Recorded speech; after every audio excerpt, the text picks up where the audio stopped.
கிறிஸ்தவ உலகத்தில் இன்றைக்கு பல ஊழியர்கள் தேவ ஊழியர்கள் என்று தங்களை சொல்லிக் கொள்கிறவர்கள் அதிநவீன ஆடம்பர வாழ்க்கை வாழுகிறதுல முன்னணியில் இருக்கிறாங்க.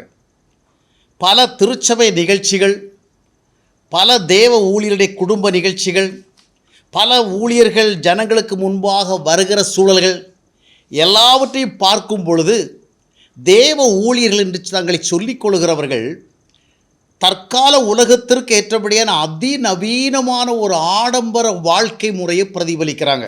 ஆடம்பரம், படோடாபம், இந்த மாதிரிப்பட்ட விஷயங்களுக்கு முன்னுரிமை கொடுக்கப்படுகிறது.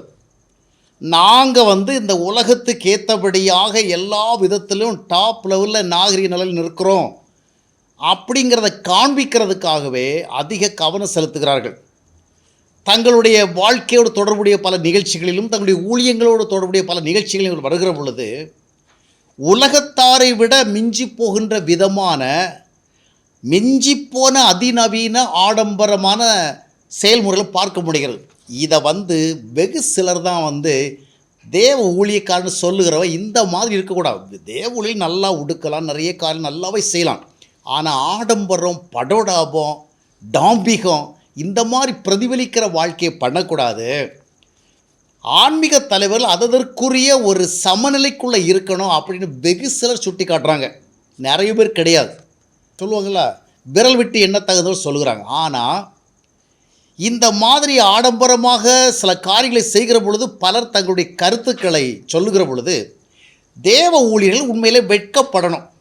இந்த மாதிரி நம்மளை சொல்கிறாங்களே, பரிசுத்தவான்களாக அழைக்கப்பட்டிருக்கிறோம், நாம் தேவனுடைய பிரதிநிதிகளாக வாழ அழைக்கப்பட்டிருக்கிறோம். நம்மை பரிசுத்தவான்களாக ஜனங்கள் பார்க்கணும், தேவனுடைய பிரதிநிதிகளாக பார்க்கணும். அப்படின்னா அதற்குரிய ஆவிக்குரிய தன்மைகள் நம்ம இடத்துல இருக்கணும். அந்த மாதிரி இருக்க வேண்டிய ஒரு சூழலில் இந்த மாதிரி நம்மை குறித்து பார்க்குறாங்களே, நம்மை வித்தியாசமான கோணத்தில் ஜனங்கள் பார்க்கிறார்கள் சொல்லி இந்த அதிநவீன ஆடம்பர வாழ்க்கை ஊழியர்கள் சிந்திக்கணும், வெட்கப்படணும். சொல்லப்போனால் கொச்சை தமிழில் சொல்கிற கொஞ்சம் சூடு சொரணை இவைகளெல்லாம் வேணும். ஆனால் இன்றைய நிலைமை என்னன்னு சொன்னால், சொல்லுகிறது ரொம்ப சின்ன நம்ம எண்ணிக்கையில் இருக்கிற கூட்டம்தான். நீ என்ன வேணாலும் சொல்லு, எனக்கு அதை பற்றி கவலையே இல்லை. நாங்கள் வாழ்கின்ற விதமாகத்தான் வாழ்வோம், நாங்கள் எப்படி தோன்ற விரும்புகிறோம் அப்படி தான் தோன்றுவோம். எங்களுக்கு இந்த அதிநவீன ஆடம்பர வாழ்க்கை தான் எங்களுடைய அடையாளமாக இருக்குது. அதனால தான் ஆன்மீக வட்டத்துக்குள்ளேயும் ஆன்மீக வட்டத்துக்கு வெளியே போனாலும் 4 பேருக்கு மத்தியில் எங்களை ஒரு உயர்நிலையில் மக்கள் பார்க்குறாங்க. அதனால் இதை விடவே மாட்டணும் உறுதியாக இருக்கிறாங்க. அப்போது நீங்கள் பரிசுத்தவான்கள் என்று அழைக்கப்படுகிற தகுதி நிலைக்குள் இல்லையே, தேவ ஊழியர் என்று அழைக்கப்படுகிறதான ஒரு ஆவிக்குரிய நிலைமையில் இல்லை என்று மற்றவர்கள் சில கமெண்ட்ஸு, சில கருத்துகள் சொல்லுகிற பொழுது இவர்களுக்கு வெட்கம் வரவில்லை. நான் ஏற்கனவே சொன்னபடி சூடு சொன்னே வரவில்லை. இது நிறைய ஆச்சரியத்தை கொடுக்குது. தேவ ஊழியர்களை இந்த மாதிரி கேள்வி கேட்கும் பொழுது அந்த கேள்விகள் அவர்களை கொஞ்சம் உணர்ச்சி ஊட்ட வேண்டுமே அப்படின்னு. ஆனால் என்ன இதில் இருக்கிற உண்மை நீங்கள் தெரிந்து கொள்ளணும். இந்த அதிநவீன ஆடம்பரமான ஒரு வாழ்க்கை முறையை தெரிந்து கொண்டு யார் என்ன சொன்னாலும் அதை கொண்டு சற்று விலக மாட்டோம் என்ற நிலைமையில் இருக்கிறவங்க உண்மையில் அவங்க ஸ்பிரிச்சுவல் கிடையாது. They are not at all Christians even. அதாவது இவங்க கிறிஸ்தவர்களே கிடையாது. கிறிஸ்தவர்களே இல்லாத பொழுது, ஆவிக்குரியவர்களே இல்லாத பொழுது அவர்கள் எவ்வளவு கொடிகட்டி பறக்கிற ஊழியக்காரலாக இருந்தால் என்ன, அவர்கள் எவ்வளோ பிரபலமான ஊழியக்காரலாக இருந்தால் என்ன, அடிப்படையில் ஆன்மீகமே அதாவது ஆவிக்குரிய நிலைமை இல்லையே. அப்படி அவங்க இருக்கும் பொழுது யார் என்ன சொன்னாலும் அது அவர்களுக்குள்ள வெட்கத்தை ஏற்படுத்தாது பழகி போய்விட்டார்கள். இந்த உலகத்தில் இன்றைக்கி அநேகர் சினிமா துறையில் இருக்கிறவங்க, மாடலிங்களுக்குள்ளே இருக்கிறவங்க, ஃபேஷன் ஃபீல்டில் இருக்கிறவங்க, டிவி ஷோஸில் இருக்கிறவங்க, அவங்களுடைய தோற்றங்கள், அவர்கள் தோன்றும் விதங்கள், அவர்களுடைய அதிநவீனமான ஆடம்பரமான காட்சிகள் அநேகரிடத்துலேருந்து சில விமர்சனங்களை கொண்டு வருகிற. ஆனால் இதெல்லாம் அவங்களை வெட்கப்படுத்துவது இல்லை. ஏன்னா அப்படியாக அவர்கள் முடிவு செய்து அந்த ஃபீல்டுக்குள்ளே இருக்கிறாங்க. கவலைக்குரிய காரியம் என்னவென்றால், பரிசுத்தவான்களாக வாழ்வதற்கும் பரிசுத்தமான ஒரு வாழ்க்கை முறை பேசுவதற்கும் பரிசுத்தத்துக்கு சாட்சியாக இருப்பதற்கு அழைக்கப்பட்ட ஊழியக்காரர்கள் இவ்விதமான உலக மக்களின் மனநிலையை கொண்டவர்களாக இருக்கிறார்களே என்பதுதான். ஆனால் ஏன் அவள் அவ்விதமாக இருக்கிறாளோ புரிந்து கொள்ள வேண்டிய உண்மை, இவர்களால் வெட்கப்பட முடியாது. இவர்களால் தங்களுக்குள்ளே சூடு சொரணை உணர முடியும் என்றால் அந்த விதமான ஸ்பிரிச்சுவல் சென்சிட்டிவ்னஸ், அதாவது ஆவிக்குரிய நுண்ணுணர்வு அவர்களுக்கு இல்லவே இல்லை. ஏன்னா அவர்களுக்குள் தேவ ஆவி செயல்படவில்லை. தேவ ஆவி செயல்பட்டால் அந்த உணர்வு இருக்கும். இதுதான் முதல் காரணம். இரண்டாவது காரணம் என்னன்னு சொன்னால், ஊழியக்காரர்கள் சொல்கிறோம், சுவிசேஷர்கள் சொல்கிறோம், பாஸ்டர்கள் சொல்கிறோம், தேவனுடைய பிரதிநிதிகள் சொல்கிறோம். வேதாகமத்தை பார்க்கும் பொழுது தேவ ஊழியர்கள் எப்படி இருந்தாங்க, அவங்க எந்த விதமான ஒரு வாழ்க்கை முறை தெரிந்து கொண்டாங்க என்பதெல்லாம் தெளிவாக இருக்குது.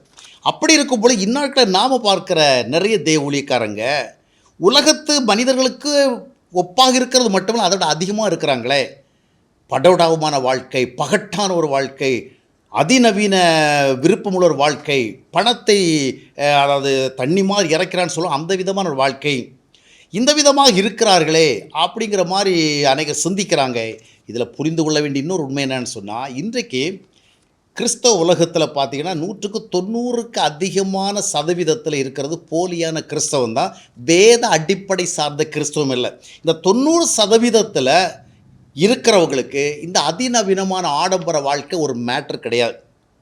இதில் நிறைய பேர் ஆடம்பர பிரியர்கள். இந்த கிறிஸ்தவ விசுவாசிகள் என்கிற அந்த கூட்டத்தில் இருக்கிறவங்க ஆடம்பர பிரியர்கள், அதிநவீன வாழ்க்கை முறை விரும்புகிறவர்கள், பகட்டாக வாழ விரும்புகிறவர்கள், உலகம் எப்படி போகிறதோ அப்படி போக விரும்புகிறவர்கள், சினிமா மூலமாக, ஃபேஷன் வேர்ல்டு மூலமாக, மாடலிங் ஃபீல்டு மூலமாக என்னென்ன மாதிரிப்பட்ட நாகரிகங்கள் இங்கே வந்து இன்ட்ரோடியூஸ் ஆகுதோ அதற்கேற்றபடி தங்களை அப்டேட் பண்ணி அப்படியாக வாழ விரும்புகிறோம். அதனால் இப்படிப்பட்ட ஊழியக்காரர்கள் தேவ ஊழியக்காரர்கள் தங்களை சொல்லி கொண்டாலும் எவ்வளோ படவிடாமல் வாழ்ந்தாலும் இவர்கள் அவர்களை குறித்து கவலைப்படுறதில்லை.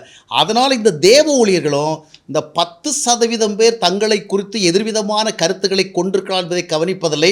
90% பேருக்கு இது வந்து அக்செப்டபிள் ஆயிடுச்சு. இன்றைக்கி எவ்வளவு தான் ஆடம்பரமாக வாழ்ந்தாலும், ஆடம்பரமாக கூட்டங்களை நடத்தினாலும், ஆடம்பரமாக குடும்ப சம்பந்தமான நிகழ்வுகள் நடத்தினாலும் ஏராளமான கிறிஸ்தவர்கள் அதை குறித்து கவலைப்படலை. ஏன்னா இவர்களும் ஆடம்பர பிரியர்கள். 90% பேர் இவங்களும் ஆடம்பரம். இதில் இன்னும் ஒரு கூட்டம் பார்த்தீங்கன்னா இவங்க ஆடம்பரத்தை அதிகமாக விரும்புகிறவங்க.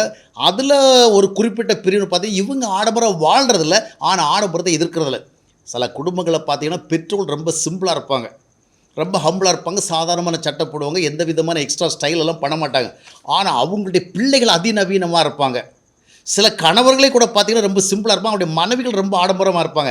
ஆனால் அந்த கணவர்கள் அந்த மனைவிகள் ஆடம்பரமாக இருக்கிறத பற்றி கவலைப்படுறது கிடையாது. அதே போல் பெற்றோர்கள் ரொம்ப சிம்பிளாக இருப்பாங்க, ரொம்ப எளிமையாக இருப்பாங்க, பிள்ளைகள் ரொம்ப அல்ட்ரா மாடர்னாக இருப்பாங்க. அதை பற்றி அவங்க கவலைப்படுறதில்ல. தங்களுடைய பிள்ளைகள் அப்படி இருக்கிறத வந்து அவங்க வந்து ஒரு கவலைக்குரிய விஷயம் பார்க்குறதில்ல. இன்றைக்கு கிறிஸ்தவ உலகத்தில் இருக்கிற இந்த போலி கிறிஸ்தவ விசுவாசிகள் அதிகமாக இருக்கிறதுனால அவர்களை அநேகர் தாங்கள் வந்து ஆடம்பரமற்றவர்களாக, படவிடாமற்றவர்களாக, பகட்டற்றவர்களாக இருந்தாலும் ஊழியக்காரங்க பகட்டாக இருக்கிறத பற்றியோ ஆடம்பரமாக இருக்கிறத பற்றி கவலைப்படுறது. ஏன்னா அதை அவங்க ஐஸ்வர்யமாக பார்க்குறாங்க, ஆசீர்வாதமாக பார்க்குறாங்க. கடவுள் அவங்களுக்கு அந்த மாதிரி நிலைமையை கொடுத்துருக்கிறாரு. அதனால் அவங்க பணத்தை தண்ணீராக இறைத்து அவர்கள் அதிநவீனமான தோற்றங்களோடும் செயல்பாடுகள் இருக்கிறது அது அவங்களுடைய விருப்பம், அது அவங்க கடவுள் அவரை வச்சிருக்கிறார். ஏன்னா இவர்களுக்கு ஒரு ஆவிக்குரிய கொள்கை கிடையாது. இந்த கிறிஸ்தவ விசுவாசிகளுக்கு இதுதான் ஸ்பிரிச்சுவாலிட்டி, இதுதான் ஆவிக்குரிய வாழ்க்கை, இப்படித்தான் கிறிஸ்தவன் இருக்கணும், இப்படி தான் கிறிஸ்தவ ஊழியர் இருக்கணும், எந்த அறிவும் கிடையாது. அந்த அறிவு குறைவாக இருக்கிற அப்படின்னால இன்றைக்கு கிறிஸ்தவத்தில் இருக்கிற 90% ஆடம்பரமான செயல்பாடுகளுக்கு எதிர்ப்பு காட்டவில்லை. அதில் கணிசமான பிரியவர்கள் இப்படித்தான் இருக்க வேண்டும் என்று எதிர்பார்க்கிறாள். ஒரு காலத்தில் பார்த்தீங்கன்னா ஒரு சர்ச்சில் போனால் பாஸ்டர் அம்மா வந்து ரொம்ப ரொம்ப சிம்பிளாக ஹம்பிளாக இருப்பாங்க, ரொம்ப சன்னியாசித்தனமாக தோட்டத்தில் இருப்பாங்க. அந்த காலத்தில் பாஸ்டர் அம்மான்னு சொன்னால் அந்த சர்ச்சில் போனோடனே தெரிஞ்சிடும் பாஸ்டர் அம்மா இவங்க அப்படின்னு. அப்போ வருகிற விசுவாசிகள் கொஞ்சம் பேர் உலக பிரகாரமாக இருப்பாங்க. அவங்க ஒரு விதமாக உடுத்துக்கொண்டு, ஒரு விதமாக மேக்கப் பண்ணிக்கிட்டு, ஒரு விதமாக ஹேர் ஸ்டைல் பண்ணிக்கிட்டு அப்படி வருகிற பொழுது அவங்க வந்து கொஞ்சம் அன்கம்ஃபர்டபுளாக ஃபீல் பண்ணுவாங்க. பாஸ்டரம்மா சன்னியாசி மாதிரி இருக்கிறாங்க, அவங்க வந்து ஆன்மீகத்தில் அவ்வளவு வித்தியாசமாக இருக்காங்க, நாம் இந்த மாதிரி ட்ரெஸ் பண்ணிட்டு போகிறோமே அப்படின்னு இந்த பாஸ்டரம்மா முன்னாடி போகிறவள்ள இவங்க கொஞ்சம் இன்செக்யூராக ஃபீல் பண்ணுவாங்க, அன்கம்ஃபர்டபுளாக ஃபீல் பண்ணுவாங்க, அசௌகரியமாக ஃபீல் பண்ணுவாங்க. இன்றைக்கி நிலமை மாறிடுச்சு. இன்றைக்கி பாஸ்டர் அம்மாக்கள் எப்படி இருக்கிறாங்கன்னா அதிநவீன ஆடம்பர தோற்றத்தோடு இருக்கிறாங்க. அவர்களே அரைகுறை உடைகளோடு இருக்கிறாங்க. உடல் உரிய விதம் மறைக்கும்படியான ஆடைகளோடு இன்றைக்கு பெரும்பாலான பாஸ்டர் அம்மாக்கள் வருவதில்லை. அதனால் அந்த விசுவாசிகளுக்கு என்ன ஒரு அட்வான்டேஜ்னு சொன்னால், பரவாயில்ல நாம் எப்படி உடுத்துட்டு போகிறோமோ அதை விட பாஸ்டர் அம்மா சூப்பராக உடுத்துருக்குறாங்க, நாம் எப்படி ஸ்டைல் பண்ணிட்டு போகிறோமோ அதை விட ஸ்டைல் பண்ணி பாஸ்டர் அம்மா இருக்கிறாங்க, நாம் எப்படி ஃபேஷன் வேர்ல்டில் பார்த்து அப்டேட் பண்ணிடுறோம் அதை விட நம்மளை முந்திக்கிட்டு பாஸ்டர் அம்மா என்ன பண்ணியிருக்கிறாங்க, ரொம்ப அட்வான்ஸாக இருக்கிறாங்க. அதனால் விசுவாசிகளுக்கு ரொம்ப சந்தோஷம். ஏன்னா அங்கே போனால் நாம் இப்படித்தான் இருக்கணும், அப்படித்தான் உடுக்கணும், இப்படித்தான் வாழணும், அப்படிப்பட்ட நிறைய விதிமுறை இல்லை. இதனால தான் இன்றைக்கு 90% கிறிஸ்தவர்கள் ஆடம்பரத்தை எதிர்க்காத மனநிலை இருக்கிறபடினால இந்த ஊழியர்கள் அதிநவீன ஆடம்பரத்தில் இருக்கிறத பற்றி கவலைப்படுறதில்ல. மூன்றாவதாக வியாபார கண்ணோட்டம். அதாவது சம்பாதிக்கணும்னா வெட்கம் பார்க்கக்கூடாது அப்படின்னு சொசைட்டியில் ஒரு சிந்தனை இருக்குது. அரசியலில் இருக்கிறவன 1000 பேர் விமர்சிப்பான். அதை பார்த்துக்கிட்டு அவன் ஊழல் பண்ணாமல் லஞ்சம் வாங்காமல் இருந்தால் பெரிய லெவலுக்கு வர முடியாது. சினிமாவில் நடிக்கிறவளை பார்த்து மற்றவங்க ஒரு விதமாக விமர்சிப்பாங்க. இப்படியெல்லாம் நடிக்கிறாங்களே, இப்படியெல்லாம் கூத்து பண்ணுறாங்களே, இப்படியெல்லாம் அரைக்கு ஒரு ஆடையில் வர்றாங்களே அப்படிலாம் சமுதாயம் பேசும். அந்த சமுதாயம் சொல்கிறத கவலைப்பட்டால் சம்பாதிக்க முடியாது. சிலர் தப்பான வாழ்க்கையில் இருப்பாங்க, சிலர் அதை சுட்டி காட்டுவாங்க. இந்த மாதிரிலாம் பிழைக்கலாம், ஒழுக்கத்தை இழந்து பிழைக்கிறது சரியா அப்படி கேட்பாங்க. ஆனால் அதை பற்றி அவங்க கவலைப்படுறது கிடையாது. ஏன்னா அதெல்லாம் பார்த்தாச்சுன்னா பிழைக்க முடியாது.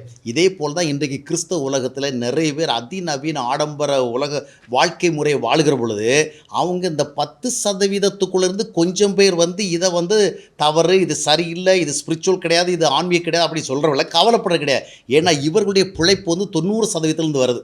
90% கிறிஸ்தவர்கள் உலக பிரகாரமாக இருக்கிறாங்க, போலியாக இருக்கிறாங்க. அதனால் அவங்ககிட்ட தான் இவங்களுக்கு ஆஃபரிங்ஸ் வருது, அவங்ககிட்ட இவங்களுக்கு சப்போர்ட் வருது. அதனால் வியாபாரிகள் எப்பொழுதுமே மானம், மரியாதை, சூடு, சொரணை, வெட்கம், விவேகம் இதை பற்றியெல்லாம் ரொம்ப முக்கியத்துவம் கொடுக்க மாட்டாங்க. அவங்கள பொறுத்த வரைக்கும் அவங்க எவ்வளோ ப்ராஃபிட் பண்ண முடியுது. அதனால் இந்த 10%லேயே கொஞ்சம் பேர் தான் சில படோடாபங்களை எதிர்க்கிறாங்க.